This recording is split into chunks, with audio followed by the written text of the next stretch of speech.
The last light illuminated the killer's house, the grim geometric center of this carnage. Now you stare out the window and move your gaze like a spotlight from Victor Hugo Street to Dolphin Pond to Carey Towers to Salzburg Garden. You imagine long bands of yellow tape running from site to site, connecting supposed scenes of crime. Mr. Sears? You turn. Petrie steps into the room and closes the door behind him. Have a seat. He nods toward a table and 2 chairs. You notice a tape recorder, a notepad, a blue pen. You recognize these things as the usual instruments of interrogation, though you know you are surely not the usual suspect. You walk to the table and sit down. Petrie sits down in the chair across from you, turns on the tape recorder, recites his name, your name, the date, time, location. He is dressed very neatly, everything in place. Jacket buttoned, the knot of his tie pulled tight and straightened.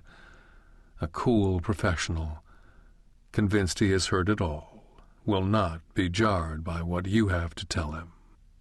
Ready? He asks. You don't know where to begin. There is so much to tell. So many currents in the river. Ready? Petrie repeats. A woman's voice chants in your mind. Father, sister, twister. Father, daughter, slaughter. You are a river of fear, with bodies circling in the still churning water. You are at the tragic terminus of this river, and must now return to its origin. Where do you want me to begin? You ask. Petrie appears as solid and impenetrable as unweathered stone. Choose your own starting point, he says. And so you do. Chapter 1.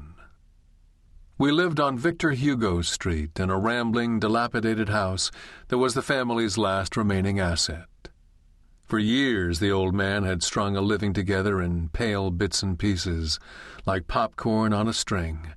Freelance editing, book reviews, a little fact-checking here and there, the table droppings of the literary profession. Sometimes, when his ever-fluctuating mood allowed it, he'd even worked as a substitute teacher at the local high school. He called this educational day labor and despised it.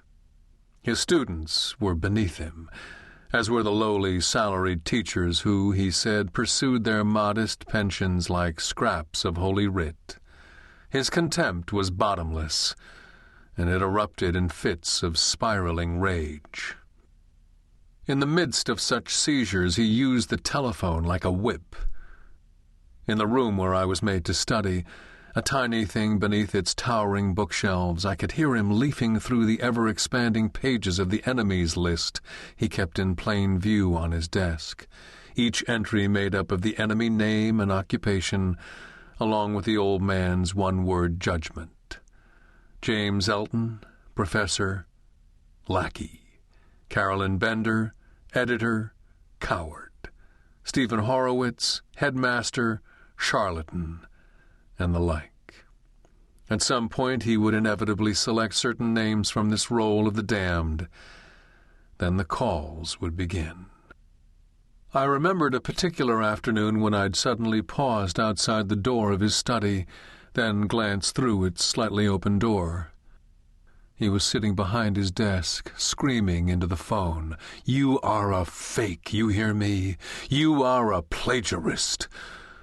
I listened as he steamed on, citing the crimes and misdemeanors of whomever he'd called. He'd gone on, then abruptly stopped, so that I'd heard the voice at the other end, metallic and inexpressive.